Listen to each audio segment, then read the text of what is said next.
Kavitacija, mehurčki, ki krojijo usodo vesoljskim raketam, turbinam in celo virusom, ki ga bo izvedel profesor Matevž Dular. Dogodek je v sklopu strokovno poljubnih predavanj, ki jih izvajamo v centru Nordung za javnost z namenom popularizacije vesolja in z vesoljem povezanih znanosti. Za predavanje smo se začeli usklajevati v bistvu že v lanskem letu, ampak zaradi razmer z koronavirusom pač ni uspelo in smo se odločili, ker se zadeve ne umirijo, da ga pač izvedemo preko spleta. S tem namenom smo se povezali tudi z Rotary klub Maribor grad, ki je tudi soorganizator dogodka, in bi se na tem mestu zahvalil predsedniku docentu Bilušu, da nas je s profesorjem tudi povezal. Na samem predavanju danes nas je več kot 70, tako da jaz iskreno upam, da bodo tudi linije zdržale. Ob tem bi pa vas povabil še na ogled ostalih vsebin in razstav centra Nordung, tako je še do konca aprila na voljo original kamnine iz Lune na ogled, potem imamo razstavo maket vozil, ki so pristala na Marsu, in upam, da bomo v aprilu tudi javnosti predstavili avtonomni robot Pepper oziroma Vita, kot smo jo tudi poimenovali. Z 30.3. pa začnemo z sklopom zanimivih predavanj o kognitivni zavesti, tehnologijah spremljanja delovanja možganov in uporabnih aplikacijah, kjer bomo povezali v predavanju znanstveni vidik, tehnični vidik oziroma aplikativni vidik in tudi umetnost. Sedaj bi pa predstavil predavatelja, profesorja Matevža Dularja. Profesor Matevž Dular je eden najmlajših rednih profesorjev Univerze v Ljubljani, ki predava in raziskuje na Fakulteti za strojništvo v okviru katedre za energetsko strojništvo, laboratorij za vodne in turbinske stroje. Več kot 4 leta je delal v Nemčiji, Franciji in Združenih državah Amerike. 7 let je vodil 2 projekta za Evropsko vesoljsko agencijo, kjer so razvijali metode za boljši popis termodinamskih učinkov pri toku goriva v raketnih motorjih. V letu 2019 je prejel Zoisovo priznanje, leta 2020 pa je postal prejemnik prestižne Beslove nagrade, ki jo podeljuje fundacija Aleksandra von Humboldta. Prejel je še številne druge nagrade Univerze v Ljubljani in Agencije Republike Slovenije za raziskovanje. Leta 2017 je šele kot 5. raziskovalec Sloveniji pridobil projekt Evropskega raziskovalnega sveta, ki raziskujejo možnost okolju prijaznega uničevanja bakterij in virusov v odpadnih vodah. Poleg tega je tudi nosilec številnih znanstvenih, nacionalnih in mednarodnih projektov. Področje njegovega znanstvenega delovanja je inženirska dinamika tekočin, predvsem pa kavitacija. S poljudno znanstvenimi prispevki in predavanji je zelo aktiven pri popularizaciji znanosti in se mu ob tej priložnosti tudi iskreno zahvaljujemo, da se je našemu povabilu za predavanje tudi odzval. Predavanje je zelo aktualno, saj smo priča razvoju nove generacije velikih nosilnih raket in raket z možnostjo ponovne uporabe, kjer je podjetje SpaceX prevzelo vodilno vlogo. Priča smo spektakularnim poletom, pristankom in tudi eksplozijam, ki pa v bistvu pomenijo premoščanje velikih inženirskih izzivov, s katerimi se sedaj ukvarjamo oziroma inženirji ukvarjajo, da bodo pač te rakete postale zanesljive. Danes se bomo osredotočili na en vidik, ki je javnosti zelo nepoznan, in sicer vplivov majhnih plinastih mehurčkov na delovanje raket, ki je pa v sklopu tega sistema razvoja raket samo en delček. Tako da še nekaj treba narediti inženirskega razvoja, da bodo te rakete tudi bolj zanesljive. Zdaj, preden dam pa profesorju besedo, bi pa še povedal nekaj pravil. Zdaj, ker je kar veliko udeležencev, bi predlagal, da se v času predavanja izklopi mikrofone in tudi po možnosti kamere zaradi pač prenosa. Potem na koncu predavanja pa bi se naredila še ena sekcija, kjer bi pač profesor tudi odgovoril na vprašanja. Če se pa komu pogodi vprašanje vmes, med predavanjem pa ga lahko tudi zapiše v polje chat, pa ga bom jaz potem pribral profesorju, pa bo odgovoril. Tako, zdaj bi pa povabil profesorja Dularja, da se poveže in začne z predavanjem. Ja, lep pozdrav vsem, upam, da se me sliši. Slišimo, slišimo. Ja, najlepša hvala za ta uvod. Res sem hvala za vabilo tudi na ta dogodek, mi je veliko veselje. Jaz upam, da niste prišli vsi zaradi tega, da bi slišali samo od raket. Zdaj zgodba, ki jo bom predstavil, je precej širša in en dolg uvod bomo mogli narediti o tem, kako te mehurčki sploh izgledajo, pa zakaj so pomembni. Šele potem se bomo lahko začeli dotikati raket, pa potem tudi mogoče malo širše dela, ki ga trenutno upravljam. Zdaj bom jaz tole kar pognal.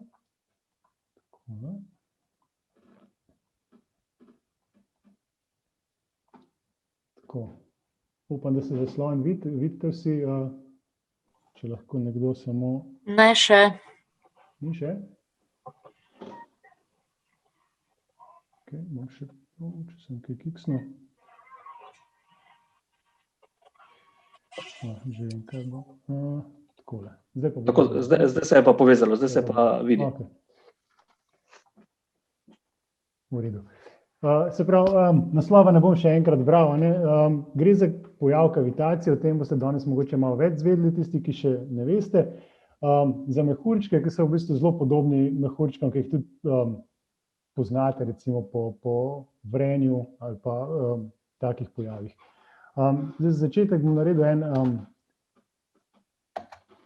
film.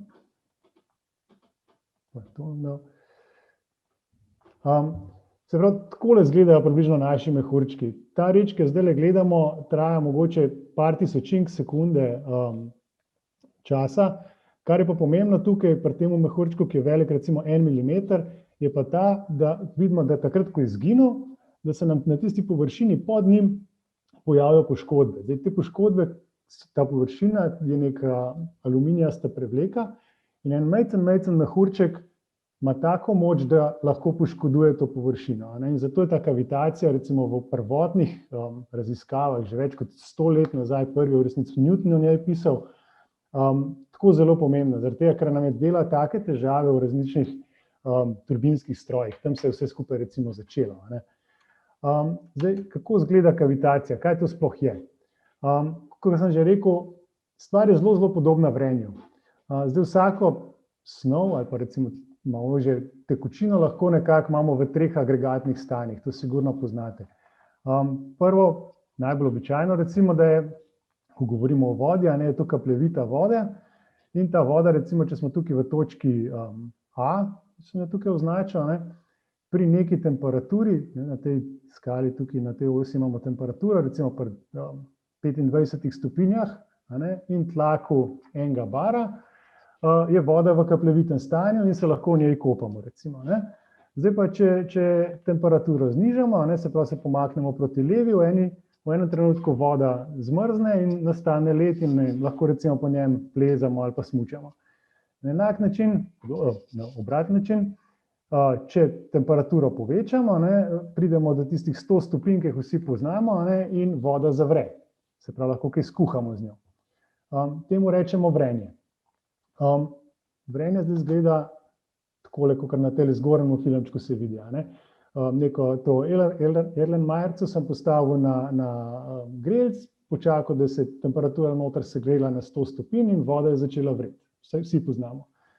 Drug način, kako priti do mehurčkov, je pa ta, da ne gremo višati temperature, ampak pri konstantni temperaturi, še zmeraj recimo skozi ostanemo pri 25 stopinjah Celzija, znižujemo tlak. Se pravi, da, kakor je na temule filmu tukaj zdajle vidno,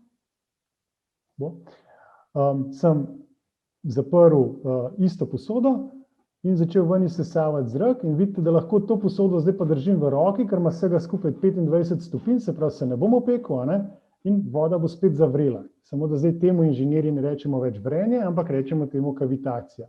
Se pravi, kavitacija je recimo temu vrenje, pri konstantni temperaturi. Se pravi, pri zelo, zelo nizkem tlaku, ta tlak tukaj je recimo 3000 paskalov, to je skoraj vakuum, lahko rečemo, se bojo spet pojavili mehurčki in voda bo začela vreti oziroma kavitirati.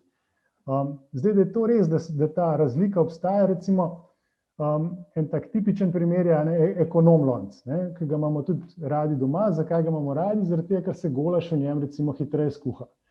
Kaj ekonom lonec naredi?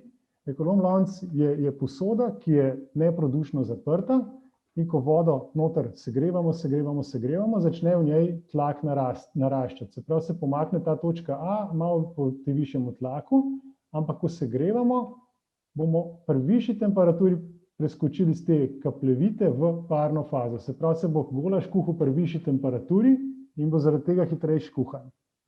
To je nekako logika tega diagrama. Upam, da sem dosti nazorno pokazal. Ali pa podobna stvar, če bi recimo, če berete kakšne knjige ali pa če kdo pleza, če je bil v Himalaji, na baznem taboru na Mount Everestu, je bistveno nižji tlak, kot je tlak okolice tukaj, kjer smo zdaj. In ker smo pri nižjem tlaku, če hočemo tam skuhati trdo kuhana jajca, recimo, bo voda začela prej vreti, ker je nižji tlak in voda vre že recimo pri 60-70 stopinjah, jajca se bo skuhala, ampak bo trajalo ne 10 minut, kolikor jih rabimo doma v Ljubljani ali pa v Mariboru, ampak bo rabilo pol ure zaradi tega, ker je pač tlak nižji. Kavitacija je samo nek ekstremni primer tega, da je res pri zelo nizkem tlaku in relativno nizki temperaturi bo zadeva začela vreti oziroma kavitirati. Zdaj, reč ne bi bila to posebna, če se to v inženirskih primerih ne zgodi zares hiter, ta pojav mehurčka pa izginotje mehurčka.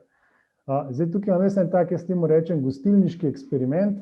Zdaj, sicer ne morete v gostilno tega probati, doma pa raje ne probati, kjer smo vzeli stekleničko piva, pivo smo prej spila, in je skoraj do vrha napolnili z vodo in potem je kolega moj močno udariš po ustju te stekleničke in kot vidite, dno je odpadlo. Zdaj, neka znanost ali pa nekaj inženirskega doprinosa tukaj ni, da smo razbili steklenico, ampak kar je pa zanimivo, zakaj je to dno odpadlo. Da bi pa to bolj razumeli, da se počasi približujemo temu, kaj je kavitacija, moramo vzeti pa hitro kamero, to je recimo temu orodje, ki ga v našem laboratoriju največ uporabljamo, da lahko delamo zares upočasnjene posnetke, v tem primeru recimo 200-krat upočasnjen posnetek. In ko si to malo bolj natančno pogledamo, kaj smo videli, videli niste, kako je kolega udaril po ustju, ampak v tistem trenutku, ko je udaril, se je steklenička hotela premakniti nižje dol, voda nekako ni mogla slediti in je na dnu te stekleničke so nastali majhni mehurčki, kavitacijski mehurčki, v zelo kratkem času. Kar je še bolj zanimivo je to, da ko te mehurčki zginejo, je steklenička še cela, tik zatem pa poči. Se pravi, so mehurčki bili tisti, ki so to stekleničko razbili. Ni bil tisti udarec z roko, ni bilo to neka vibracija ali ne vem kaj, ampak mehurček je bil tisti, ki je povzročil porušitev te stekleničke. To je bil še kar zabaven dan v našem laboratoriju, ko smo se s tem igrali. Zdaj pa, da bi bolj razumeli, kako lahko en mehurček uniči stekleničko. Moramo iti pa še malo bolj podrobno zadevo pogledati. Zdaj, tale film so posneli eni kolegi iz Švice, pa ga prijazno odstopili. Se pravi, zdaj pa gledamo 10.000-krat upočasnjen posnetek. Se pravi, zelo upočasnjen posnetek. In tukaj gor vidimo samo en samcat mehurček, ki zraste do velikosti v končni fazi približno 3 mm. Narejen je pa z laserskim prebojem svetlobe. Se pravi, za kratek čas ste mogoče videli, kako je ta laser blisknil v center tega mehurčka in ta mehurček zdaj tukaj izgleda, da počasi zraste, ampak to se res v trenutku zgodi. In doseže neko največjo velikost, kakor sem rekel, v tem primeru ima premer tam okrog 3 mm. Ta del še ni toliko zanimiv, bi rekel. Kar je zanimivo je, kaj se bo zdaj zgodilo. Zdaj se začenja, temu rečemo pa kolaps tega mehurčka. ki je bistveno hitrejši. Vidite, da navzdol gre bistveno hitreje. To gre toliko hitro, da v tej fazi, ko sem zdaj film ustavil, je enostavno prehiter, da bi lahko še nekako spremljali in moramo vzeti bolj upočasnjen posnetek in sicer zdaj bomo gledali naprej z 200 tisočkrat upočasnjen posnetek. Zdaj 200 000krat upočasnjen posnetek, ko za primerjavo, to je približno 5 milijonov slik v sekundi se naredi. Zdaj, koliko je 5 milijoninka sekunde, to si je zelo težko predstavljati. Praktično nemogoče.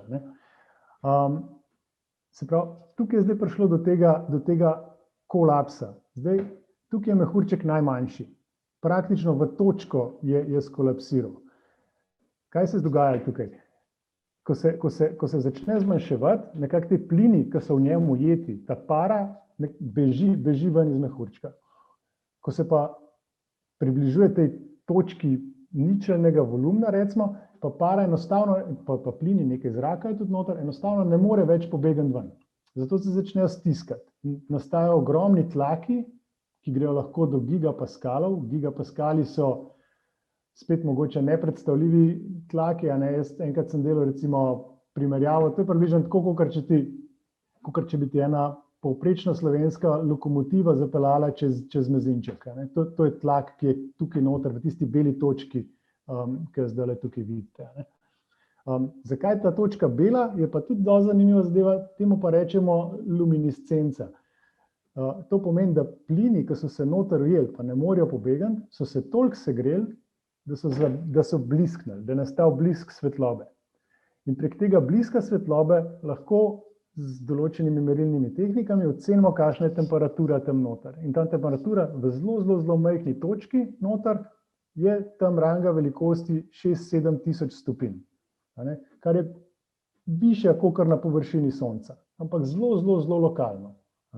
Ampak nekako nakazuje na velik potencial, da bo tak mehurček uničil eno stekleničko. Kaj pa zdaj? V tej fazi se zdaj predstavljate si, da ste te stene rinejo ena proti drugi in ko udarijo ena ob drugi, nastane kot bi plosk. Zdaj vsak plosk, vsak zvok je v bistvu neke vrste tlačni val. In to, kar bomo videli zdaj, je udarni val, ki se je razširil, tale črn krog, ki se razširi na vse smeri.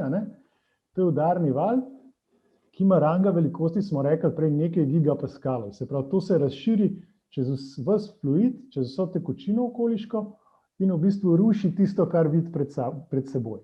Kar je še zanimivo, to, kar ste zdaj videli, je potovalo s približno 1500 metri na sekundo. Se pravi, 1000 km pa pol v eni sekundi naredi. Se pravi, kilometer pa pol, zvočna hitrost v zraku je 300 metrov na sekundo, se pravi, to je približno 5-krat hitreje. To je približno 6000 km na uro, se je ta reč premaknila, ki smo zdaj videli. Vidimo lahko samo zato, ker je to toliko počasnjen posnetek. Zdaj, kako si predstavljati, kaj je to hitro? Cel ta filmček, ki smo si ga zdaj pogledali, je v resnici trajal približno tisočinko sekunde. Kaj pa tisočinka sekunde? To je pa to, da se ta cel film odvije 100-krat, medtem ko enkrat pomežiknemo. Tako hitro se to zgodi. Ampak to je bil zdaj en samcat mehurček. Zdaj si pa predstavljate, tam, ko ste mogli gledati stekleničko, jih je bila množica. Množica mehurčkov, ki nekako delajo sinergijsko. Se pravi, bo še hujše, ki jih bomo imeli veliko na kupu. In to je kavitacija, ki nam dela zgago v precej aplikacijah. Kako pa pride sploh do tega pojava teh zelo velikih mehurčkov? Eno je, da ga narediš z laserjem, drugo je, da po steklenički udariš. Kako pa to nek stroj doživi? Zakaj se to pri stroju zgodi? Kako pridemo zdaj v neki črpalki ali pa turbini, ki sem prej rekel, ali pa v raketnem motorju, iz točke A v točko C? To je ena stvar, ki si jo mogoče najlažje predstavljate, boste predstavljali z tako imenovanim Bernoullijevim principom in obstaja zelo enostaven eksperiment, že nimam tukaj nobenega papirja. Če boste vzeli 2 lista papirja, pa pihnili med njiju Nekako človeška intuicija bi rekla, papirja se bosta mogla razmakniti, pa se ne.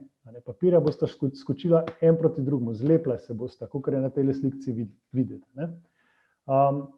Zakaj se to zgodi? Zaradi tega, ker ta hitrost toka skozi ožino, skozi katero pihamo, čez tole ožino, povzroči padec tlaka v tem delu in se pravi, tlak v tej med listoma je nižji, kakor tlak na obeh stranih lista, se pravi, ta tlak tukaj bo lista pritisnil skupaj. Zdaj pa, če vse skupaj predstavimo v vodo, če močno vodo porinemo čez neko ožino, bo ta tlak toliko padel noter, da se bomo premaknili iz točke A do te točke, do te črte sem in pojavili se bojo mehurčki. Voda se bo dobesedno pretrgala na dva dela.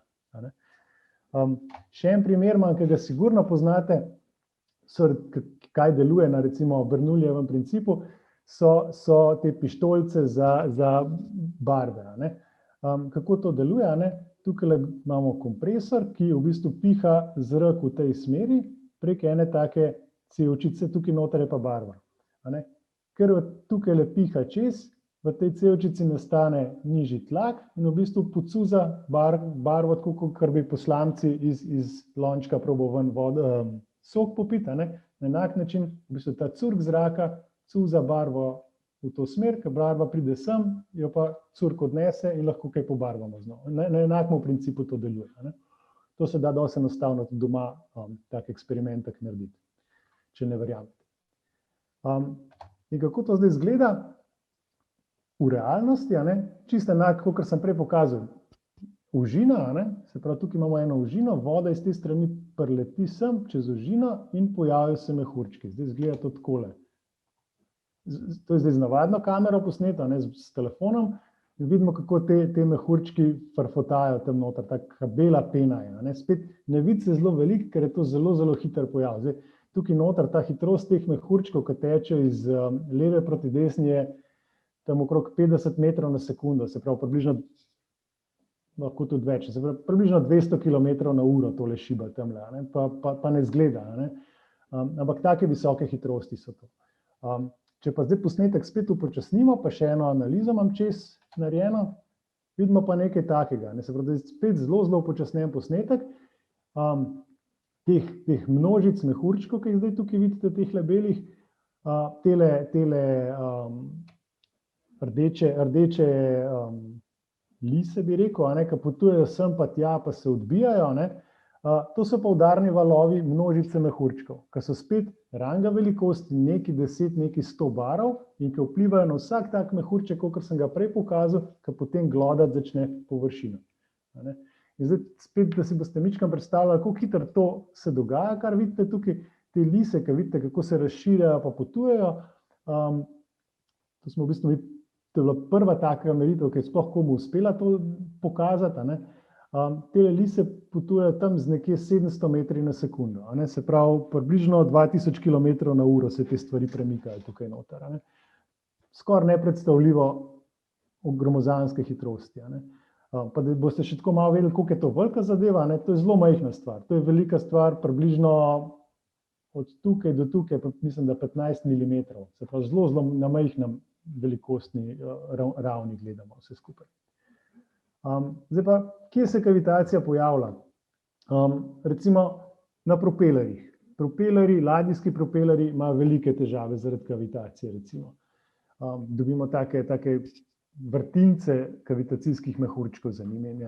Recimo tisti, ki imate čoln, motoren na morju, če bi recimo dal gas do konca, pa iz mirovanja štartov, naredi motor tak čuden zvok, ki bi v prazno zagnal.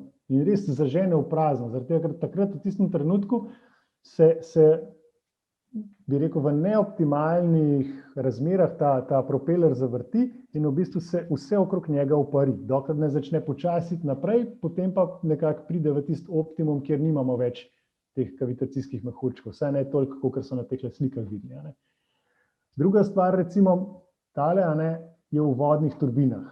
Tole recimo je v Francisovi turbini, ene meritve, ki se ti taka, temu rečemo kavitacijski vrtinec, to suhoparno ime, ampak ki v bistvu vpleta pod Francisovo turbino in tak vrtinc, recimo v eni taki veliki elektrarni, mislim, da je to eni kanadski elektrarni, ki ima ranga velikosti recimo kakor zlatoličje ali pa mogoče malo večja celo, recimo za enih 20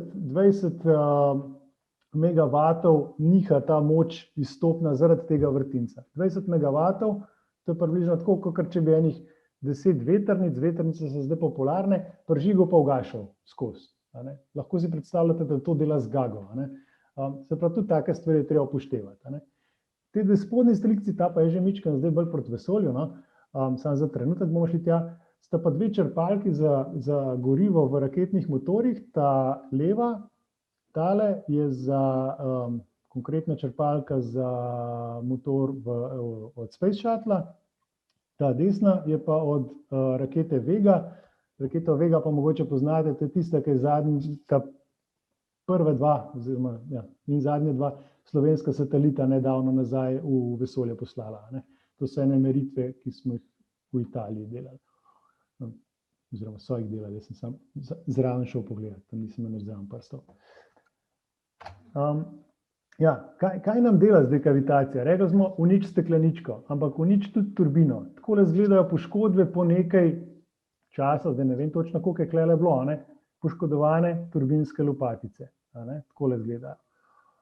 Takole izgleda poškodovan lep, nepoškodovan ventil, pa poškodovan ventil od kavitacije, od mehurčkov. Propeler, spet se vidi tele poškodbe gora.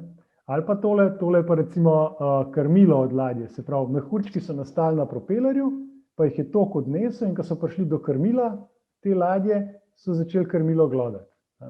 In en primer obstaja, na Nizozemskem se je zgodil, ko so imeli prevzemni test za neko ladjo in so v enem samem dnevu, takrat na prevzemnih testih mogoče ladjo malo bolj obremenijo, kakor bi bilo običajno, takrat so očitno malo preveč obremenili in so v enem dnevu toliko poškodovali krmilo, da jim je v bistvu se prelomilo in so ostali brez. In so mogli ladjo pri vlačilci iskati in odpeljati nazaj v pristanišče. To se zgodi, samo zaradi mehurčkov. Potem imam pa še en primer, ta je meni še najbolj fascinanten. Največja kavitacijska poškodba, kar smo jih kdaj videli, ne jaz, ampak človeštvo, tako bom rekel, je bilo pa na elektrarni na jezeru Powell, se pravi, to je Glen Dam, to je mičken nad Hooverjevim jezom, zelo podoben izgledata. In te jezovi vsi imajo take obtočne kanale, tukaj se slikam pred tem kanalom. Če bi bilo preveč vode, da ne bi slučajno to jezero, ki je za jezom, plusknili čez jez, vodo potem skanalizirajo prek takih gromozanskih kanalov na spodnjo stran. In ta primer vidimo klele, če ga kiksneš, če je ta kanal narobe narejen, to je železobetonski kanal. In tukaj vidite, imajo lesto, pa ljudje so noter, tale luknja, ki je približno 40 metrov dolga, pa 15 metrov globoka, je nastala tekom enega dneva. Je tako luknjo, so zglodali mehurčki. Ni se zahecati s tem, tako po domač povedano. Zdaj, mehurčki so res slabi v tem primeru, so pa recimo naši učitelji, narava, so pa zgruntali, da jo lahko tudi dosti dobro uporabljamo. Ta primer sta mi še posebej všeč, sta dva rakca, spodnjemu se reče pistol shrimp, zgoraj je pa mantis shrimp, ne me zdaj za besedo držati, se pravi zgornji, zdaj če bomo na tale posnetek na desni, vidite, ki je udaril, s tem tak buzdovan, to je najhitrejši zamah v naravi, ki obstaja, udari po školjki in če dobro pogledate, takrat, ko udar, se mehurčki pojavijo med tem njegovo pestjo pa školjko. In meritve, ki so jih delali, so pokazali, da dejansko tisti udarc pesti ob školjko je ena stvar, bistveno močnejši je pa tisti udarc mehurčkov, ki potem kolapsirajo. Ne? In tam te mehurčke v bistvu mu pomagajo, da školjko razbije, da potem školjko poje, tak rakec. Ta drug primer je pa ta pistol shrimp, tam ima pa posebne klešče, ta klešča, ki je taka malo bolj močna, recimo temu, ima tako oblikovane, da curk vode nekako brizgne s tako hitrostjo, da se voda upari in spet on pride do neke ribice tam, brizgne proti njej, mehurčki na ribi skolapsirajo in riba, če že ne ubijejo, jo pač umamijo in mehurček lahko poje potem to ribo. Rakec lahko ribo poje. Tako, dosti zanimivo, kako sta se znašla te dva rakca. Potem imam pa še en zanimiv primer, temu jaz pa rečem zdaj kavitacijam z vsega roke, da se boste lahko potem doma spet igrali, pa mogoče ne preveč. Zdaj, če se bo slišal, kad takole naredim, to zdaj veliko ljudem tega ne marajo delati, pa imajo tudi razlog, zakaj to ni dobro delati. Ta pok, ga slišite, členkov, so delali raziskovalci v Angliji, na magnetni resonanci so naredili ta eksperiment in če dobro pogledate, ko se sklep razšira, ko potegnemo za členk, se za trenutek tam noter pojavi en bel flekec in to je dejansko mehurček, zdaj se je pojavil, pa je izginil in to izginotje, kolaps tega mehurčka je ta pk, ki ga slišite, ko potegnete za prst. In zdaj, če sem vam prej pokazal, kaj vse lahko naredijo, kako lahko turbine naglodajo, pa vam je verjetno že jasno, da mogoče to ni najbolj smiselno početi, oziroma pametno početi. Čeprav direktne povezave se še ni potrdila, da bi res bila kavitacija kriva za to, da dobimo nekaj artritis ali pa kaj takega. Tako, toliko kavitacij, zdaj pa, kje pridejo pa zdaj na vrsto rakete? Zdaj tukaj sem dal nalaž zdaj dve raketi, ki ju kavitacija recimo še kar neposredno zadeva. Ta leve mogoče ni toliko znana, to je japonska raketa H2A pravzaprav. Ta desna je pa Falcon Heavy od podjetja SpaceX. Oboji imajo, oziroma praktično vse rakete na tekoče gorivo imajo opravka s kavitacijo, te dve zgodbi sta mogoče še posebej zanimivi, pa jih bom zato, sem jih tukaj dal, pa jih bomo potem malo bolj natančno, recimo temu, obravnavali, recimo. Ampak preden začnemo povezavo iskati med mehurčki pa raketnimi motorji, si moramo mogoče pogledati, kako sploh motor deluje, to je ta glavna stvar tukaj. Se pravi, vsaka raketa na tekoče gorivo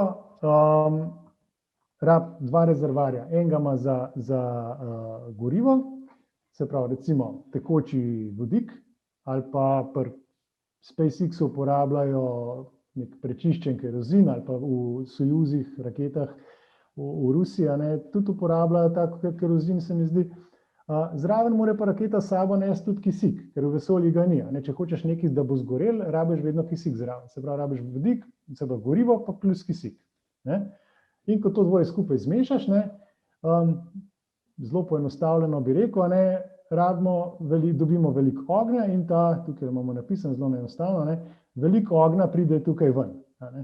To je prvi pogoj, da imamo veliko ognja, drugi pogoj, da gremo v vesolje, je pa da, tukaj je tudi zelo luštno napisan, ta del rakete mora proti tlom gledati, ker če ne bo gledal proti tlom, ne bomo šli v vesolje. To je tudi recimo zdaj za SpaceX še kar pomembno, ker imajo te težave pri pristankih, recimo. Bomo si tudi to pogledali. Ampak zdaj, kako proti tlom gledamo, to mislim, da je trivialno. Kako pa pridemo do tega veliko ognja? To je pa tisto, kar je pa zdaj pomembno. Tukaj na sliki je raketni motor, reče se mu Vulkan, to je raketni motor prve generacije za raketo Ariane 5, se pravi evropsko raketo, ki jo streljujejo v Južni Ameriki.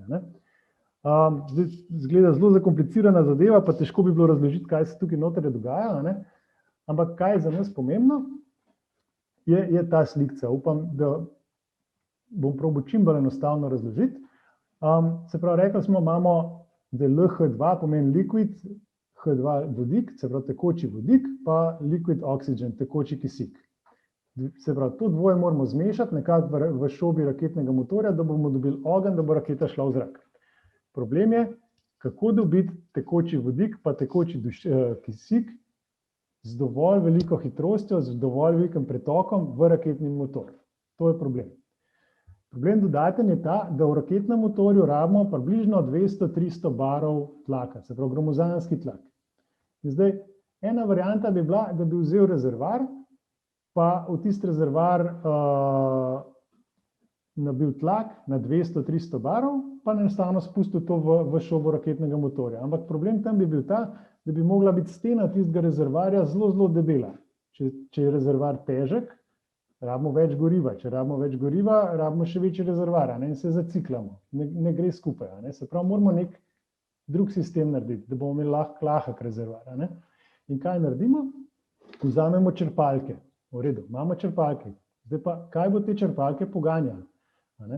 Se pravi, zdaj bomo imeli tlak v rezervarju približno 7 barov, pa v komori noter 300 barov, pa skozi moramo, se pravi, to tlačno razliko moramo s črpalko premagati, plus še zelo, zelo veliko goriva rabimo, ker rabimo veliko ognja, da pridemo v vesolje. Se pravi, zdaj, ko govorimo, koliko goriva rabimo, to je približno 1 kubičen meter vsako sekundo. Zelo tako čez palc, ne me za čist za besedo držati. Približno vsako sekundo rabimo kubičen meter čez te črpalke noter spraviti. Se pravi, te črpalke morajo zelo, zelo dobro črpati, po drugi strani pa zdaj, kako bomo to naredili? Velik tlak, pa visok pretok, lahko dobimo z veliko črpalko. Ampak velika črpalka ni v redu, ker je spet težka, hočemo imeti manjšo črpalko. Plus, kaj bo poganjalo? To je zdaj ta cikel, ki ga moramo nekako rešiti, ki so ga rešili že pred dolgimi časi. In kaj naredijo?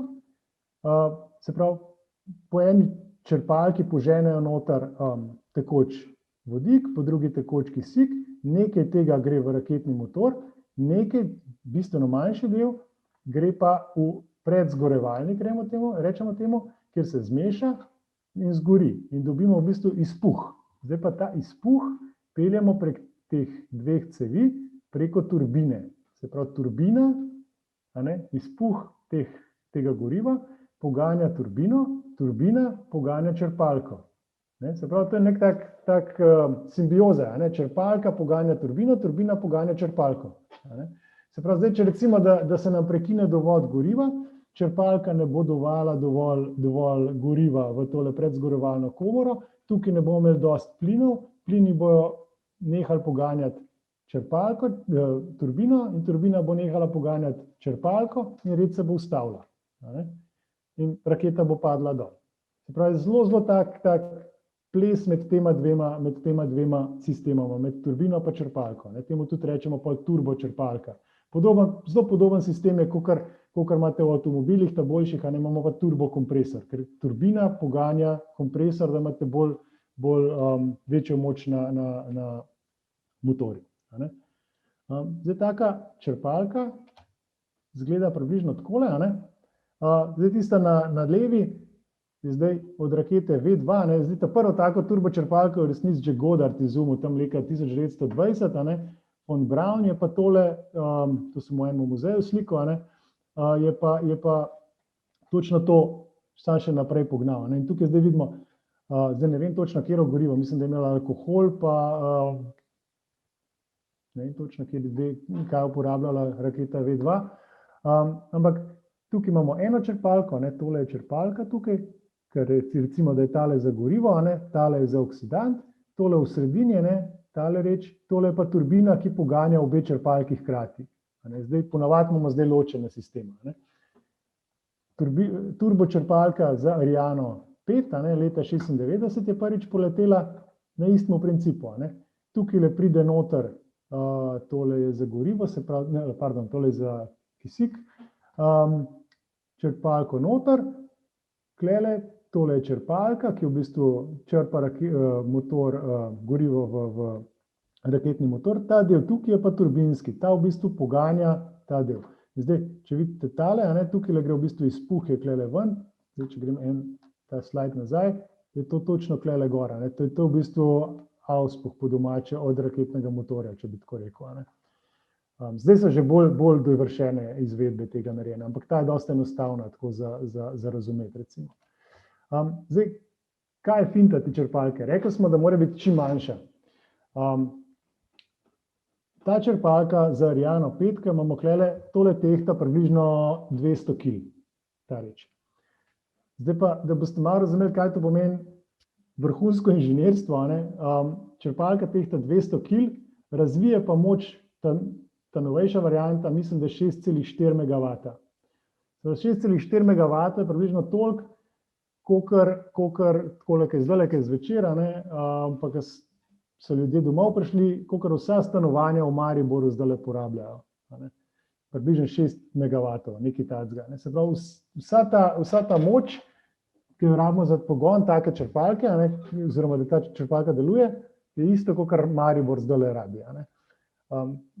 Zdaj, da to dosežemo, rabimo nore materiale, po domač povedano, pa nore hitrosti, s kakršnimi se tole vrti. Vrtenje te črpalke je približno tam 40, 50, zdaj že tudi 60 tisoč vrtljajev na minuto, kar pomeni, da se 1000-krat v sekundi red zavrti.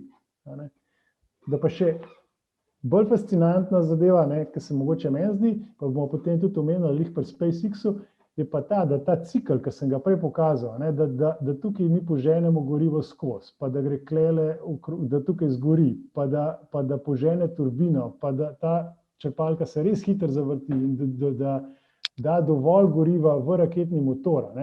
Ta trenutek zagona raketnega motorja se mora zgoditi tako, da se ta črpalka iz mirovanja do končne hitrosti 1000 vrtljajev na sekundo zgodi v enem samem vrtljaju. Se pravi, to je, že en čas nisem računal tega, ampak mislim, da je tako, da bi rekel, da se v tisočinki sekunde pospeši iz nič na nadzvočno hitrost. In to mora zdržati ta črpalka, jasno. Zdaj, zdrži že nekaj časa tako obratovanje, ne pa prav dolgo, ampak sreč raketa gre dosti hitro v vesolje, tako da nekaj minut je dovolj. Po nekaj minutah taka črpalka je fuč, je neuporabna. Ker je toliko poškodb. Zdaj pa odkje pa pridejo te poškodbe, tukaj pa zdaj končno pridemo do kavitacije nazaj, je pa takole, tale del te črpalke, temu rečemo predrotor in v bistvu ta predrotor črpalke, ki je en tak Arhimedov vijak, recimo temu, ga v bistvu žrtvujemo za to, da nam potem se pravi tukaj čist malo vzdignemo tlak in pač rečemo, bolj se gor mehurčki pojavili, nič ne moramo za to, ampak ga žrtvujemo za to, da se nam ne bi v tem glavnem delu črpalke, kjer pa res nabijemo tlak na 300 barov, da se nam ne bi tam mehurčki pojavili. Nekako postopoma gremo. In ravno ta kontrola, kako kontrolirati količino teh mehurčkov, ki se bojo vedno pojavili noter, pa da ne bojo prehude zgage delali, to je tisti razvoj, ki smo ga nekako mi zraven pelali. Pa kako boljš napovedovati te mehurčke, ki se bojo na teh predrotorjih dogajali, pojavljali. Zdaj pa, kaj pa, če ga kiksneš, je pa en znan primer, kakor sem že prej rekel, to je ta japonska raketa H2 in sicer polet, mislim, da je bil enkrat novembra leta 1999, se nima veze in tako dalje, že kar nekaj časa nazaj. Raketa je letela, dobre 3-4 minute je vse v redu delovalo, po 3 minutah je motor ugasnil in raketa je padla v morje, mislim, da so bili neki meteorološki sateliti noter, ki so bili uničeni in nekaj 100 milijonov evrov, če preračunamo, je šlo takrat v franže. Takole je izgledal ta raketni motor, ostanek raketnega motorja, ki so ga potem potapljači iz vode ven potegnili. In jaz sem takrat, to je tudi ena taka srečna zgodba, da sem srečal, da sem se s temle gospodom tukaj, to je Yoshi Tsujimoto, da sva dober mesec skupaj živela v Franciji, v univerzitetnem stanovanju in sem zelo veliko od njega se naučil in me tudi pokazal določene stvari, kako se je delalo pa tako naprej. On je bil v bistvu tisti, ki je reševal potem japonski vesoljski program, če tako rečemo.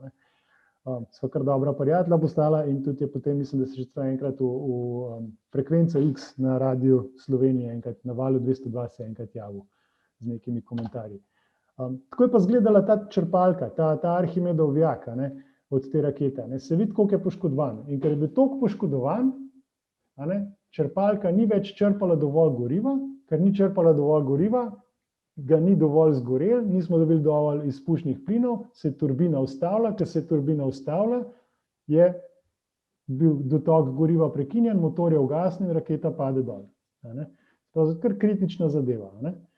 In tukaj sem se jaz tudi, da se malo selfije moje pokažem s temi črpalkami, tukaj sem bil jaz nekaj malega vključen zraven, zdaj pa samem končnem razvoju, v glavnem smo se pa ukvarjali s tem, kako napovedovati to kavitacijo v teh kriogenskih tekočinah, kakor je tekoč kisik, tekoč vodik, pa tudi tekoč dušik potem, kako iti bolj na mejo obratovanja, ker hočemo čim manjše te črpalke imeti, da bo čim lažje, da bomo čim več tovora lahko v vesolje spravili. To je nekako tista igra vedno stroškov v končni fazi. Zdaj ta črpalka, ki imam tam na levi v roki, to je nekje leta, mislim, da 2009, to je nov ta predrotor za raketni motor, za tekoč vodik pri temu Vulkan 2 motorju, se pravi novi generaciji za Ariano 5. Ta desen je pa par let nazaj bilo, to je pa že ta nov test za Ariano 6, ki bo pa mislim, da je planirano nekako, da se naslednje leto prvič izstreli. Jaz sem takrat zelo srečen, da so me sploh spustili zraven, ker to nekako roko nad tem imela takrat francoska vesoljska agencija in je kar kritično včasih, a smeš biti zraven, ne smeš biti zraven pri takih testih.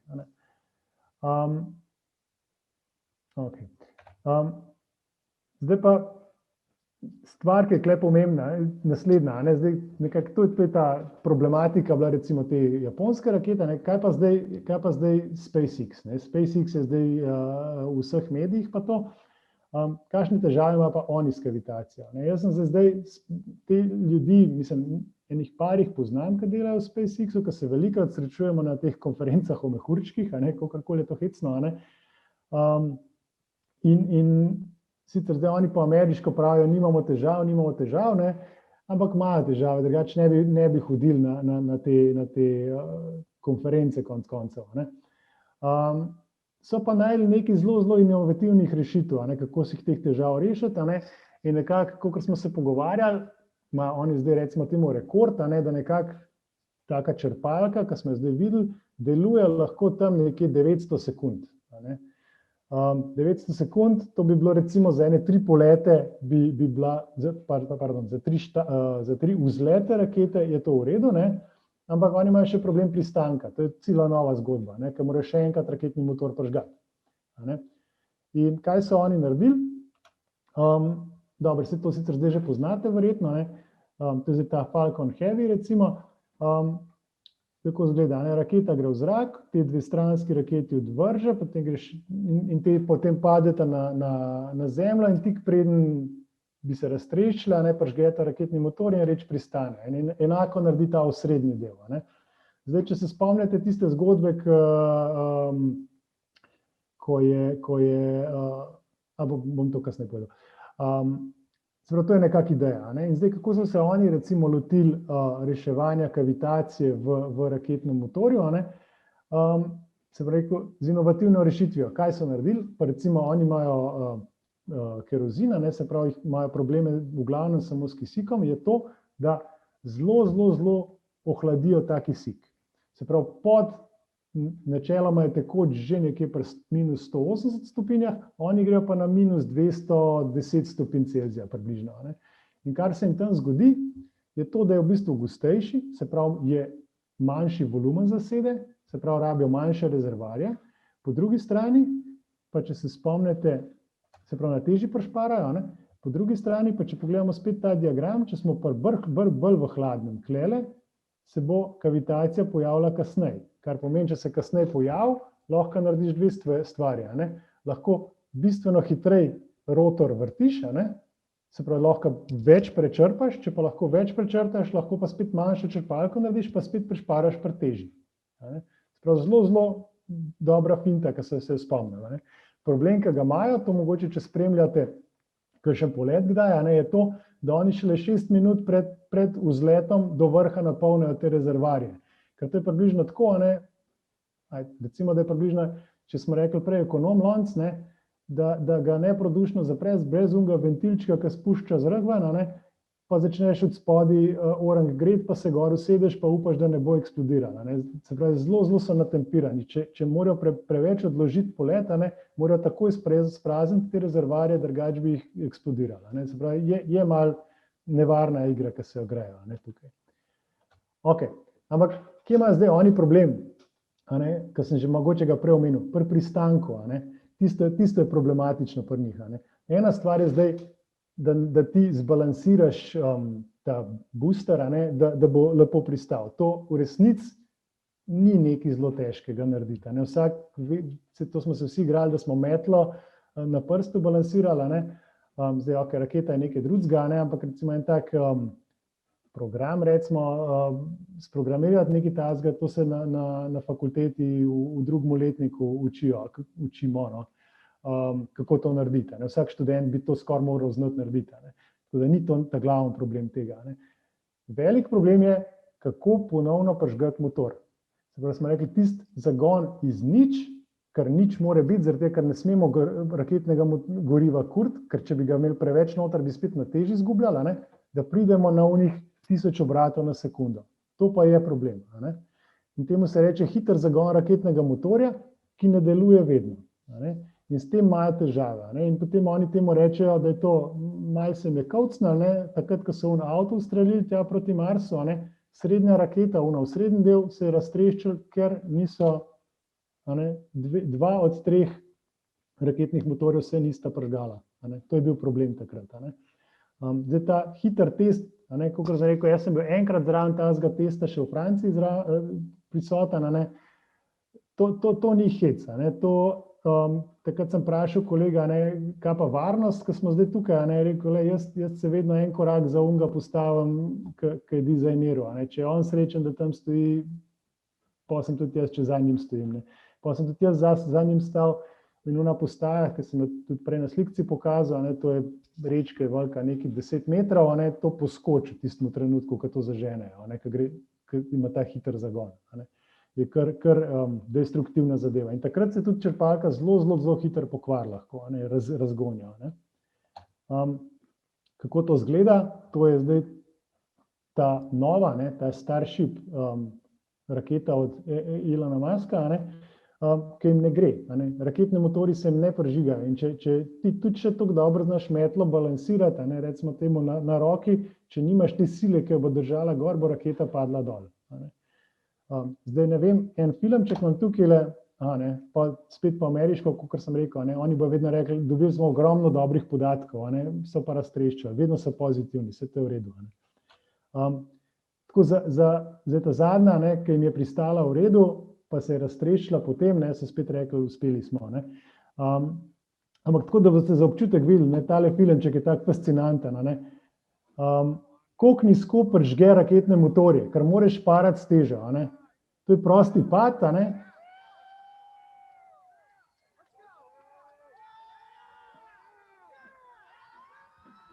Se sliši to zdaj zadnji, ko ljudje vpijejo.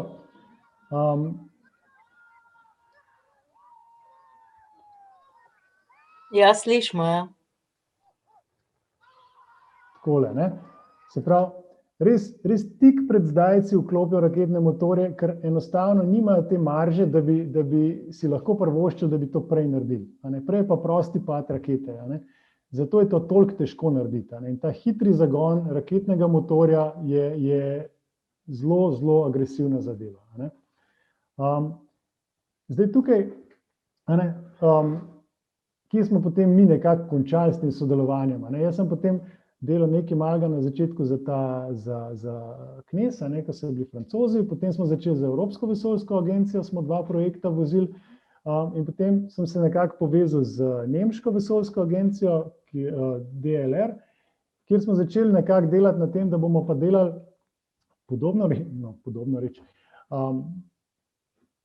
Ideja je ta, da te rakete nove generacije, vse gre v zniževanje stroškov. In kaj ideja je ta, da raketo izstreliš, najdražji del je spraviti raketo v orbito nekako. Ko si enkrat v orbiti, je poceni. In v orbiti daš satelite ven. Zdaj pa, a ne bi bilo fajn, če smo že tukaj, dajmo še enkrat prižgati raketni motor, pa iti v drugo orbito, višjo orbito, recimo na geostacionarno orbito in tam še druge satelite vendati, pa v tretjo orbito. Ampak da to narediš, rabiš ponovni zagon raketnega motorja, ki je težavna reč. In ta novi dve raketi, evropski, se pravi in Vega, to je ta, ki smo rekli, da je slovenske satelite izstrelila, in Ariane 6, ta drugi del, je predvidena ta opcija.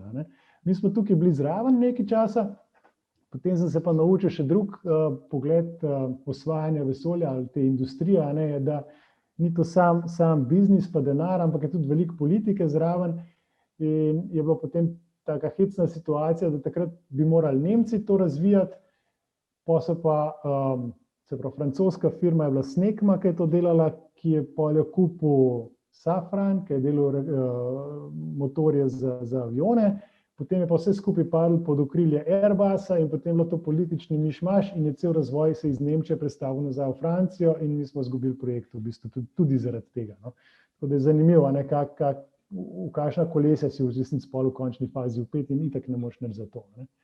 Ampak je bila pa super izkušnja tistih nekaj let, ko smo to delali.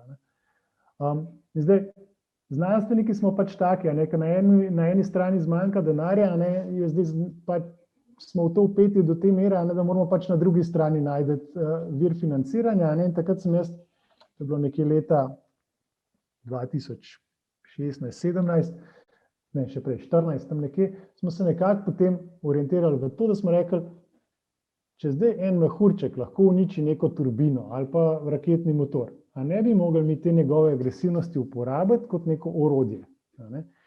In smo potem začeli precej delati na tem področju, da smo v bistvu uporabili te mehurčke, da smo recimo razgrajevati začeli zdravilne učinkovine, ki nastanejo v odplakah, ki se pojavljajo v odplakah bolnišnic. Se pravi, imaš antibiotike, ki jih pacienti spravijo v stranišče, recimo, ampak tega ne smeš nekako v čistilno napravo dati, a jih lahko z mehurčki uničiš do te mere, da jih bomo lahko dali v čistilno napravo. In to smo recimo uspeli narediti takrat. Podobno smo delali na bakterijah, recimo na legioneli. Legionela vsi vemo, da je ne maramo v vodovodnih sistemih in ugotovili smo, da lahko za 10-krat nižje stroške, kot neki klasični postopki, uničimo bakterijo legionele in da to tudi kontinuirno deluje in da zagotavljamo pitno vodo oziroma varno vodo v nekih stanovanjskih zgradbah lahko. Pa končno, zdaj, ki je zelo popularna tema, na virusih, to so sicer eni relativno stari rezultati, tudi viruse se da s kavitacijo inaktivirati, rečemo temu. Zdaj so čist novi rezultati, evo, stari po moje 3 ure, smo tudi z virusom, ki je po strukturi zelo podoben koronavirusu, tudi s tem se ukvarjamo in smo pokazali, da se da tudi tak virus uničiti. Če me slučajno kdo iz Inštituta za biologijo posluša, se opravičujem, ker nisem na mail z navdušenjem odgovoril, ker nisem imel še časa. Ampak super. In kaj zdaj gledamo? Gledamo recimo zelo od blizu, kaj se dogaja. To so spet eni čist novi rezultati, ki jih imamo zdaj v tem projektu. Recimo, kar vidimo tukaj je telele črtice, ki jih tukaj vidite, to je pod mikroskopom, recimo 10 mikronov, skušamo razumeti, kaj se sploh zgodi med nekimi bakterijami pa mehurčki. Tele črtice so bakterije, E. coli, tukaj bo ratal mehurček za en zelo kratek čas in potem se tiste bakterije, ki so poškodovane, ki so uničene, se pobarvajo začnejo svetiti. In vidimo tam, kjer je nastal mehurček, je dejansko tiste bakterije so umrle, recimo temu. Po drugi strani imamo pa tudi simulacije, ki nam točno to isto kažejo. Tukaj vidite, mehurček je skolapsiral, tista zelena struktura tam je pa ena taka zelo, zelo poenostavljena bakterija, brez celične stene je tam. In na ta način lahko razumemo, kako, ker pridemo s simulacijami lahko bistveno bliže, bolj detaljno lahko razumemo, zakaj je mehurček ali pa kako je mehurček uničil tako bakterijo. To so stvari, ki se zdaj ukvarjamo z njimi. Po drugi strani pa tudi razvijamo to zdaj že bistveno dlje. Se pravi, gremo z eno zgodbo, gremo zelo od začetka, kaj se sploh dogaja, po drugi zgodbi pa že razvijamo patente pa naprave, to imamo zdaj tukaj so 3 primeri naših patentov nedavnih in dejansko gremo v čistilne naprave, na odtoke, na odplake in probamo tam počistiti tisto vodo, recimo. Ne? In ne samo to, da zdaj znamo recimo vzeti neko umazano vodo, spraviti noter mehurčke, pa dobiti lepo čisto vodo. Ne? Poleg tega lahko očistimo tudi neke suhe snovi, recimo odpadno blato, da jih očistimo težkih kovin, da je to blato recimo potem uporabno ponovno za gnojenje. Recimo. Pa poleg vsega tega med tem procesom lahko povečamo še proizvodnjo bioplina kasneje, se pravi, v bistvu dobimo energijo iz tega procesa ven in zapremo cel sistem. Se pravi, v bistvu zastonj očistimo vodo, pa očistimo zemljo, ker toliko več bioplina proizvedemo. Gremo pa tudi širše, se pravi, imamo čiščenje tal, ki lahko s tem delamo, pa nekaj malega na medicini, kako bi zdravilne učinkovine bolj učinkovito spravil v neke celice noter, seveda inženirstvo, pa še kemija je zraven, kemija je pa ta, da pospešuješ neke kemijske reakcije. Zdaj imam pa samo še 2 slajda, sem rekel o meni, da zaključim to zgodbo, ko smo glih v Centru vesoljskih tehnologij, jaz sem bil vedno že navdušen nad vesoljem, tako da tukaj je nekako ta moja zgodba se dosti dobro razplete. V 1. razredu osnovne šole nekako sem napisal mojo knjigo o lunah in soncu, to je moja prva knjiga, moja druga knjiga je bila o mehurčkih, tako da sem se zelo dobro znašel med tema 2 svetovoma, se mi zdi. Ampak če je bilo to leta 86 nekje, 10 let kasneje, sem bil navdušen nad raketami, pa sem še, tukaj sem na naslovnici revije Tim, približno 10 let kasneje, z maketo Ariane 5, točno tiste iste, na kateri sem potem kasneje delal, kar je pa sicer trajalo pol še dobrih 20 let, da sem do tja prigural. Tako da nekako nauk tega slajda je to, da če ste nad nečem navdušeni, morate biti zraven še trmasti, kar zna dolgo trajati, ampak lahko pridete do tja, kamor si želite. Zdaj pa, da zaključim še z enim mehurčkastim hvala, thanks.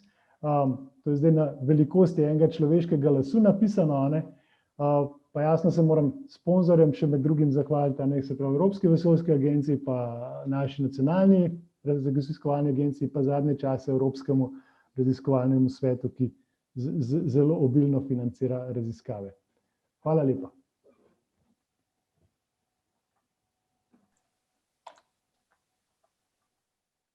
Najlepša hvala za izčrpno predavanje. Jaz verjamem, da smo se zelo navdušili nad tem in tudi vidimo, kako pomembni so v bistvu mehurčki in kaj v bistvu delajo inženirji. Če ne bi bilo tega inženirskega razvoja, tudi tega napredka, oziroma sploh ne bi bilo potovanja v vesolje. Zdaj bi pa jaz na tem mestu mogoče povabil publiko, če ima kdo kakšno vprašanje.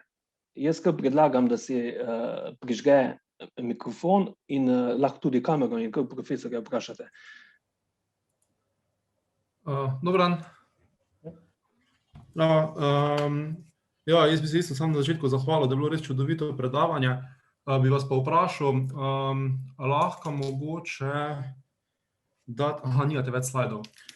V bistvu me zanima nekaj, jaz sem tako navdušen nad kavitacijo in sem dostikrat v člankih najdel, da eni so res ločili med kavitacijo pa vrenjem, medtem ko drugi so nasploh uporabljali izraz kavitacijo, ko je recimo mehurček obstajal nekje, ko ne bi smel. Ali je to bilo zaradi tlaka, tako ste vi rekli, ali pa je to bilo mogoče zaradi pregrete kapljevine. Recimo eni so uporabljali izraz nukleacijsko vrenje, medtem ko drugi so pač rekli, ok, to je kavitacija, ker je praktično isto. Mehurček se je pojavil v neki vroči tekočini, se je dvignil nekam, ki je bila hladna in je tam pač kolapsiral. Imate kak komentar na to? Mislim, zdaj ni čisto enostavno. Zelo pomembno je, koliko hiter tak mehurček nastane. Zdaj, če imamo, ampak hiter je spet zelo tak pojem, da je res taka, recimo temu prava kavitacija, se moramo pogovarjati, recimo, če zdaj gledamo z laserji, kaj delamo, je to v nanosekundah. Tiste dejansko, da ga razžene, bi rekel. Če delamo z nekimi preboji, to je tiste prvi filmček, ki sem pokazal, ki je počel tam, ki ki je bila iskra, ne, tisti recimo v mikrosekundah, ampak smo že nekako malo bližji vrenju, že ne velja čista. Ne. Je pa res stvar, ne, je pa zanimivo to, ne, če bi imel zdaj čisto tekočino, ne, noro čisto, praktično ne bi prišlo do uparjanja. Ne. Moraš imeti neko svinjarijo noter, ampak zdaj svinjarija je to, vsaka voda iz pipe je umazana, ne, ali pa neke majhne nečistoče, majhne delce in tam gor se v bistvu ta voda pretrga, ki jo obremeniš, ne, nekako tako. Zdaj, če dam recimo primer, mi damo kavo kuhati na indukcijo, damo na največjo moč in preden bo kava zavrela, bo pač spustila ti zvok, verjetno ste že vsi da slišali, zelo glasno, vidiš mehurčke, pa ti mehurčki izgine. Ali bi temu rekli vi kavitacija, bi temu rekli pač ne mehurčki? To je vrenje, samo to prhotanje je bolj stvar o tem, koliko je tista površina od spodaj omočena, ne? Ker se ti tudi prenos te toplote iz trdne površine na kaplevino, ne? Se zelo spreminja. Ne? Najprej je velik, potem pa ko ga prekrije para, ne? V tistem trenutku, ne? Potem neha dober vred, bi rekel. Ne? To je spet nek tak, to je bolj procesna tehnika, tukaj v vrenju, jaz ne vem, kaj je. Vsem pač mehurček kolapsira, ne? Ja, ne bo kolapsiral, ja, mislim, okay, če bi ga zelo hitro odnesel nekam, ne? Drugače pa lahko samo difundira. Ne? Ok, zanimivo. Dobro. Hvala. Okay, hvala za odgovore. Zdaj tukaj imamo tudi zelo dobre odzive publike. Zdaj naj povem, da smo predavanje tudi snemali in bo potem na voljo tudi na YouTube, tako da še boste lahko pogledali. Imam pa še eno vprašanje, tukaj je v tem chatboxu od Gašperja Vuge. Ali menite, da bi lahko kavitacija bila uporabna tudi v pralnih ali pomivalnih strojih in bi s tem recimo zmanjšali uporabo kemičnih čistilnih sredstev? Ja, to je zelo dobro vprašanje. V resnici je en moj študent, mislim, da sem videl, da je tukaj, mogoče bi pa on lahko vskočil s tem.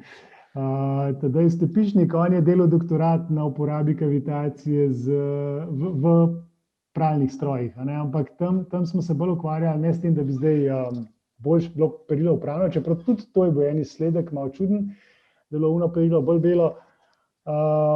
Bolj je v smislu tega, če imamo recimo prašek, prav prašek, ne kaplevit pralni prašek, ampak prav tisti trden, ne, kako ga čim hitreje raztopiti v vodi. Tisti je predvsej energijsko potratna zadeva, da pa dobro moraš zmešati vodo pa pralni prašek, da se ti potem na obleke ne prijemlje. In z mehurčki smo ugotovili, da se da to bistveno hitreje narediti, kakor brez njih. Ne? In s tem manj energije porabiš, ker manj energije porabiš, spet prišparaš, in stroj deluje bolje. Kakor sem pa rekel, dosti zanimiv rezultat tega je bilo pa tudi, pa ne vemo zakaj, da je bilo pa perilo potem dejansko bolj čisto. Ne? Obstajajo testi standardizirani in se je videlo, da je razlika. Je pa potem to stvar, ki do neke mere pripelješ, potem se pa spet pojavi vprašanje, kdo bo to financiral naprej, gremo v patente s podjetji skupaj, to je tisto potem. Tako da zaenkrat smo tam obstali, da se splača, zdaj pa... Je pa perilo ostalo celo? Ja, to se pred perilom dogaja, to ni v bobnu, to je že pred bobnom se zgodi. Ok.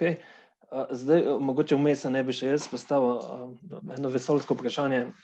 Zdaj, vi poznate oboje, oba procesa, tako kako tvoriti mehurčke, ko je spet pač znanost oziroma je neki del, ki je verjetno bilo tudi kar nekaj energije vloženo, da lahko vi to uporabljate v neki svoj prid.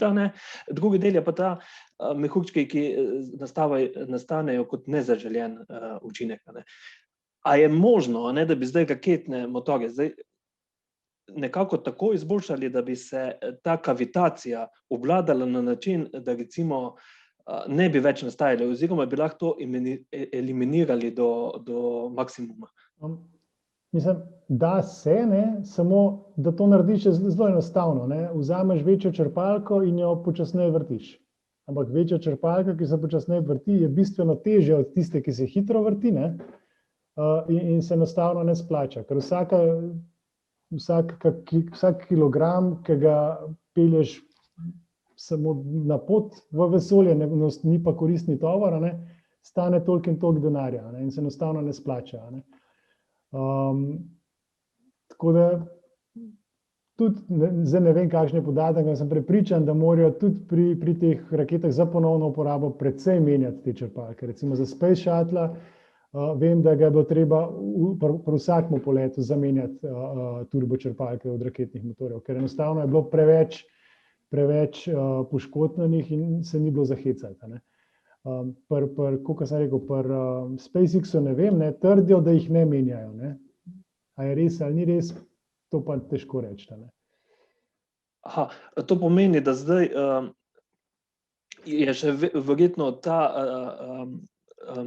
ekonomski preračun, a se zdaj v bistvu sploh pri hrani, če se raketa ponovno uporabi, če se v bistvu more, ne vem, 80% vitalnih delov zamenjati ali ne, glede na varnost, ne?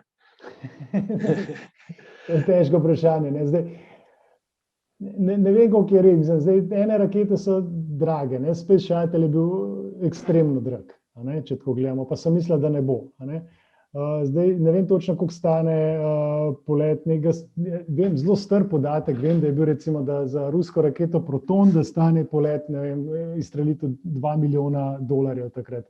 Za Sojuza mislim, da je bilo 20 milijonov, ne? Kaj Musk pravi, da bo naredil s tem Starshipom, da bo za 2 milijona gor to spravil, ne?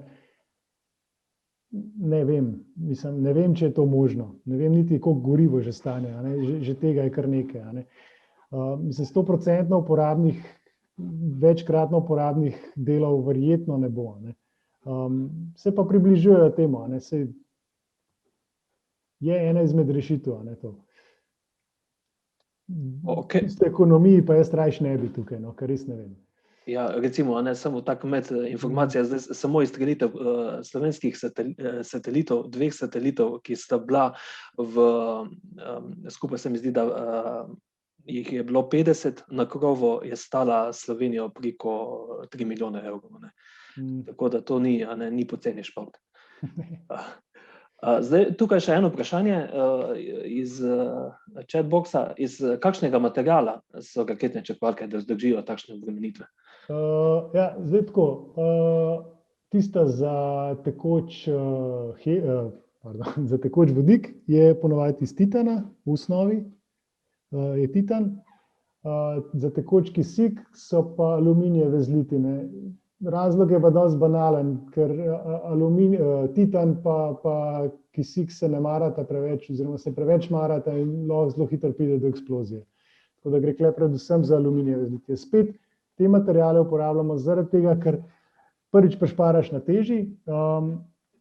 Še bolj pomembno je pa to, če hočeš nekaj vrteti s 1000 vrtljaji v sekundi, si ne moreš privoščiti velikih mas. In če bi bilo to iz jekla narejeno, ne bi jo raztrgala. Zato je treba lažje materiale uporabljati. Načeloma pa titan pa aluminij. Okay, hvala. Še imamo kakšno vprašanje v živo? Ja, dober večer. Jaz bi imel še eno vprašanje. Jan Viher na tej strani. Hvala lepa za dobro predavanje. Imel bi pa v bistvu 2 vprašanji v zvezi z vžigom raketnega motorja oziroma črpalko samo. Zdaj, tisti, ko smo kdaj gledali v živo v bistvu neki izstrelitev rakete, je par dni pred samim poletom vedno tako imenovani statični test, static fire test.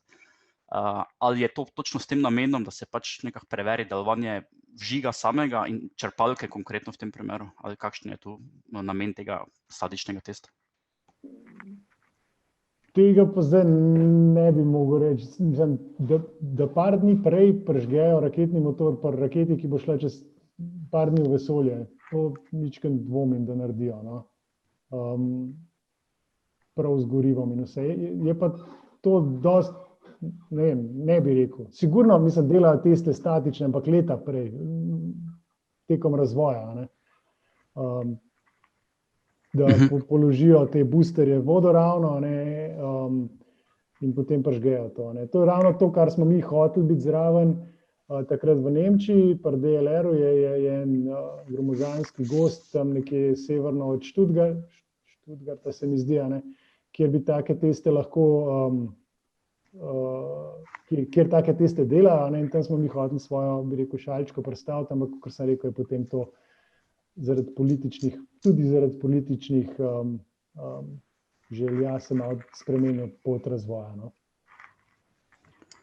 Dobro, hvala lepa. Pa še eno vprašanje bi še imel. Lahko malo mogoče komentirate, je sam vžig motorja v vesolju bolj zahteven kot nekje pri nekem atmosferskem tlaku na površini Zemlje, ali ne? Mislim, vžig motorja zaradi tlaka, jaz bi rekel, da ni razlike. Zoprna reč v vesolju je, da imaš breztežnost. Ne. Če imaš breztežnost, sam tukaj niti ne vem zdaj za samo raketo, ampak recimo pri satelitih, pri satelitu je problem, če si ti v vesolju, kako recimo ščrpati vso gorivo ven iz rezervarja. Ker če si predstavljate, na tleh imamo rezervar, je potem na dnu rezervarja imate gorivo. Ko si pa v vesolju, ko ti to prazniš, potem pa ni, se pa v bistvu gorivo nabere na stene rezervarja, v sredini je pa tak balon zraka noter, recimo.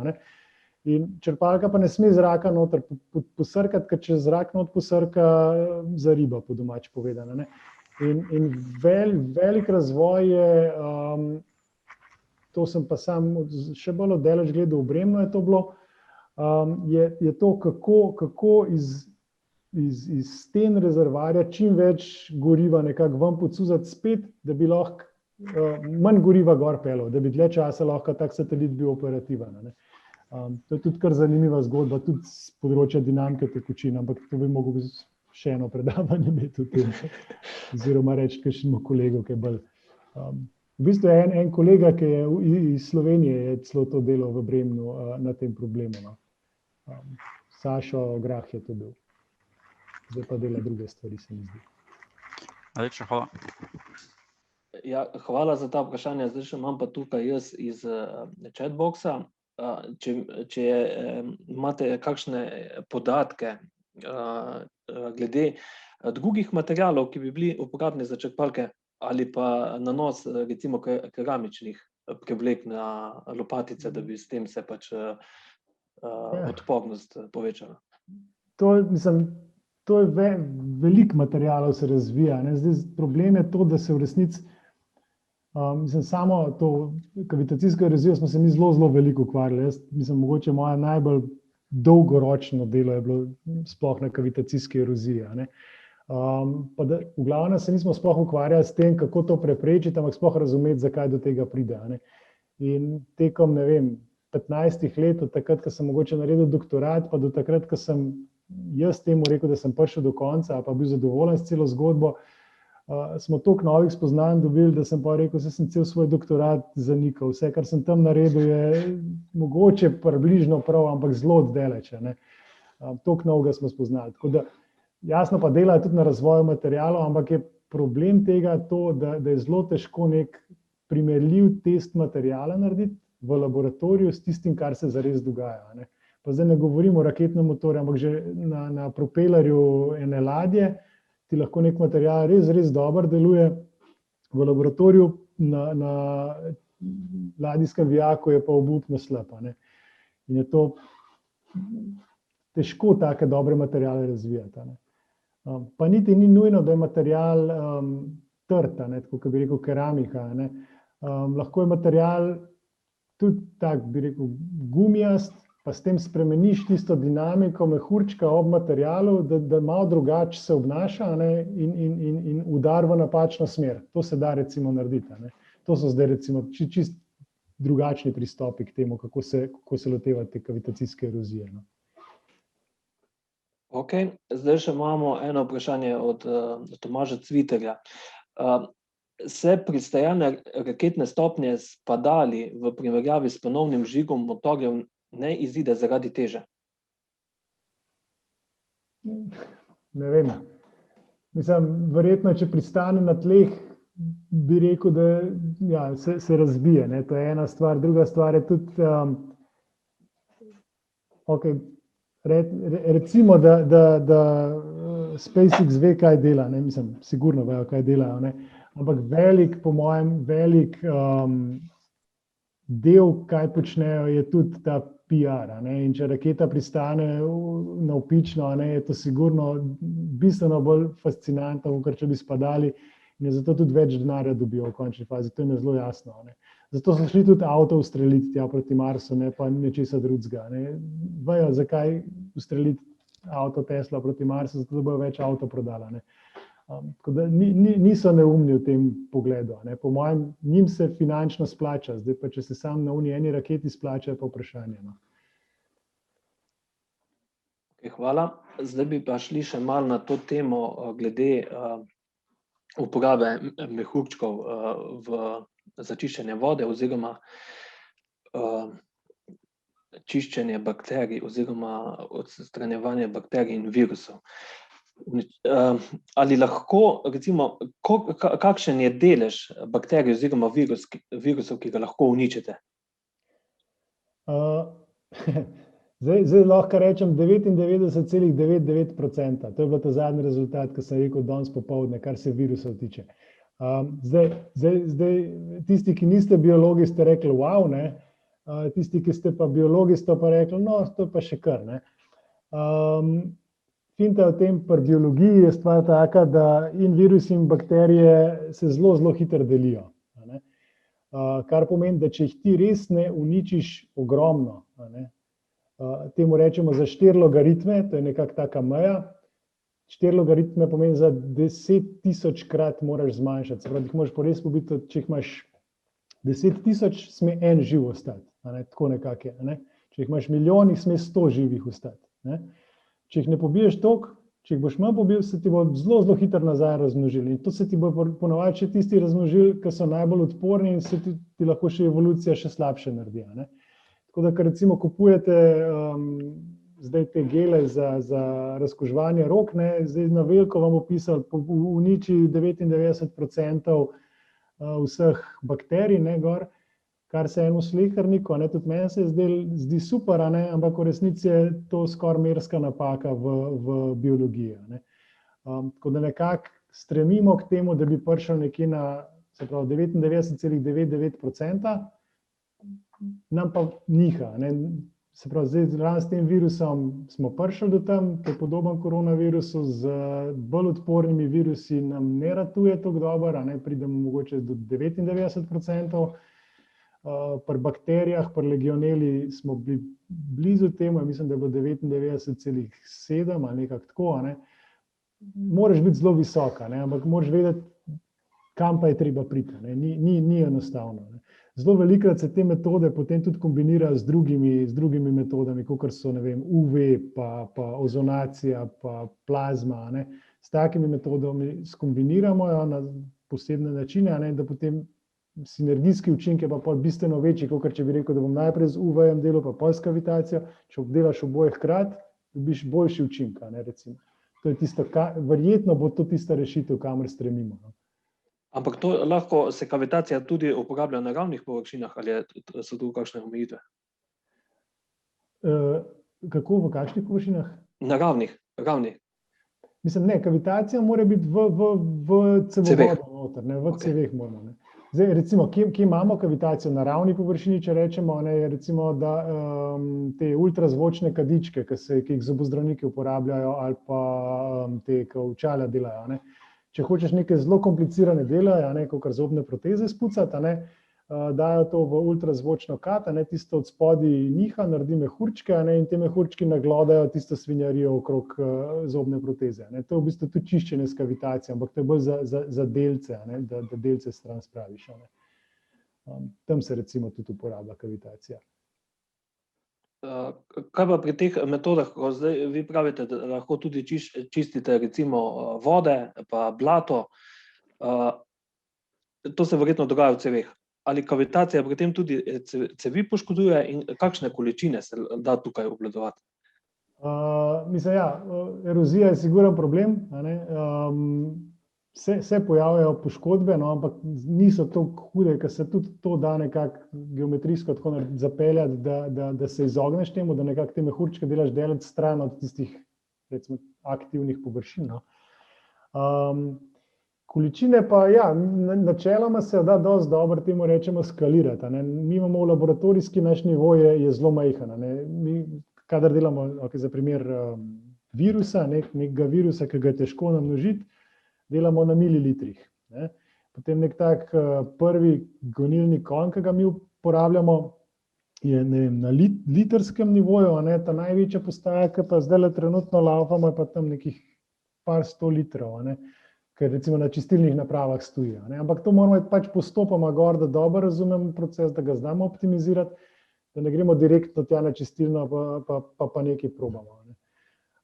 Mislim, zdaj smo ravno malo nazaj dobili neke ponudbe, če bi česa se lotili, ker se pa zdaj pogovarjamo pa o gromozanskih količinah, ne vem, nekaj kubičnih metrov v zelo kratkem času se to da, kako bi, ne, zdaj tukaj pa že naš problem, a se tega sploh, nam rekel, upamo, ampak imamo kapacitete se to lotiti, ne. Ampak recimo tudi bazenske vode, ne, to je tudi en velik odprto vprašanje, kako bi neke bazene lahko s kavitacijo čistil, da jih ne bi bilo treba toliko klorirati, recimo, ne. Ker bazenske vode so problem, če jih ti kloriraš, pa če imaš zraven neke sončne kreme, pa UV, ratajo neke spojine ali trihalometani, ki so lahko kancerogeni, in tega nekako nočemo imeti, ne. Sploh ne v kakšnih otroških bazenih je to sploh problematično, ker imaš zraven še temu rečejo biološko snov, ne. Je to problem, ne, in to tudi na tem smo delali, ne, ampak zelo velikokrat pri takih zgodbah pol zadaneš ob neko oviro, neke regulative, ker si nihče ne bo pa upal reči, zdaj pa ne bom več klora noter dal, kar je prav, ne, dokler nismo 100%, da ne bomo kakšne neumnosti naredili, je prav, da se zelo pazljivo dela, ne. Ampak se da tudi velike volumne tretirati na ta način, sigurno. Hvala za odgovore. Še imamo kakšno vprašanje v živo? Drugače bi potem počasi zaključili. Še ima kdo kakšno? Klemen tukaj. Ja, prvo odlično predavanje je bilo. Zdaj imam dve vprašanje. Eno je malo bolj v zvezi z raketami. Zdaj ta novi motorji, raketni Raptorji, so pač full flow stage combustion. Kako se razlikuje v bistvu z navadnimi raketnimi motorji, ki jih pač uporabljajo druge rakete? Mislim, full flow stage combustion, kakor jaz vem, zdaj upam, da se ne bom zmotil, ideja je samo to, kako pelješ te pline okrog. Da pritisnemo, kar sem pokazal za Ariano 5, ne, tam pelješ del plinov mimo raketnega motorja, pa ga ne uporabiš tistega, ne, tiste dva auspuha, kar sem rekel, ne. Ta nova verzija Ariane 5 ima to malo drugače rešen, ta full flow stage combustion je pa tako, da v bistvu narediš prebogato ali pa prerevno mešanico zgorevaš in potem tisto, kar ostane, ker recimo ne porabiš kisika, tistega pelješ nazaj v raketni motor in tudi tisto porabiš, v bistvu bistveno bolj učinkovit motor, ampak je bolj komplicirano, vse skupaj, da deluje. Ampak ja, verjetno to je sigurno prihodnost, to je tista najbolj, mislim, sigurno je optimalen potek tega toliko kroga, bi rekel. Hvala, drugo vprašanje pa malo bolj tako znanstveno obarvano. Zdaj, ne vem, prejšnjem stoletju je bila velika polemika glede te sonarne luminescence, če je v bistvu to nekako dokaz za hladno fuzijo, ali ne, če imate kak komentar na to? Ja, ni, žal ni. Mislim, komentar, jaz sam poznam tistega, ki je to uradno uvrgel in tistega profesorja, to je čudna zgodba bila, so nekako dobili, da je malo prirejal rezultate oziroma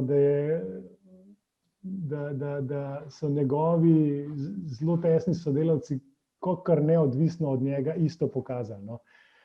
Ja, saj ideja je, da ti narediš mehurček, ki bo zelo sferično kolapsiral v točko, da ne bomo imeli tam tistih 6000 stopinj, kakor sem rekel, ampak da jih bomo imeli milijon, ne. Pa da bomo potem zraven daš še pač, če to narediš v deuteriju, boš dobil zlitje, boš izstrelil nevtron, upam, da ne bom kiksnil, in ta nevtron uporabiš za nov mehurček in imaš verižno reakcijo in narediš fuzijo, pa niti ni hladna fuzija, to je bila ideja, ampak potem, ko so nekako gledali, dejansko ti dobiš lahko zelo visoke temperature, tudi na milijone kelvinov, kot sem rekel, to so nekako iz tistih produktov, ki so nastali, se da na to sklepati, ampak je nekako energija premajhna, samo temperatura ni dovolj, ne, ti rabiš za dosti dolg časa jo imeti, ne, da lahko to zlitje dosežeš, bi rekel, ne. Zato v bistvu nekako je primerljivo nekako udaru strele, ne, to, kar vidimo iz oblaka. Ne. Nekaj tam smo, ne, energijsko gledano. Ne. Bi pa fuzijo dosegel, bi mogel biti pa bistveno na višjem energijskem nivoju. Tako da mislim, da ne gre, na žalost. No.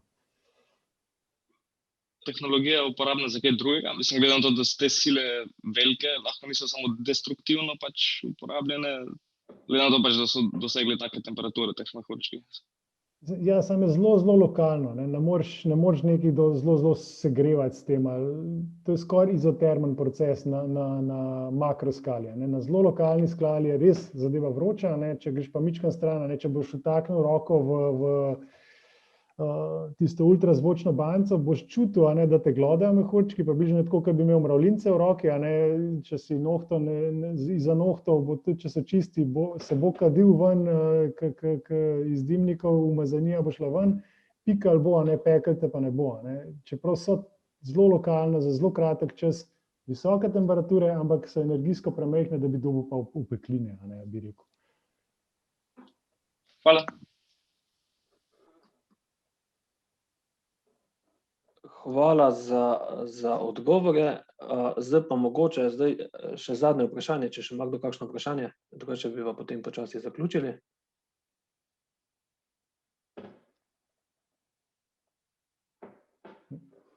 Ok, če ni vprašanj, se še enkrat iskreno zahvaljujem profesorju za res izčrpno predavanje, res tako navdihujočo. Smo spoznali, ne, pomen samih mehurčkov in tudi inženirskega razvoja v tehniki, ne, brez tega pač ne gre. Zdaj ob tem bi še enkrat vas povabil, ne, da spremljate tudi ostale vsebine predavanja, ki jih izvajamo v Centru Noordung in se v priložnosti, ne, lahko tudi vidimo v Vitanju. Kljub oteženim razmeram smo zdaj odprti in lahko v nekih manjših skupinah tudi vpletujemo. Tako da hvala vsem za udeležbo, še enkrat hvala profesorju in se nekako ostanemo v stiku. Hvala lepa, hvala za vprašanje in priložnost. Lep pozdrav. Na čatu.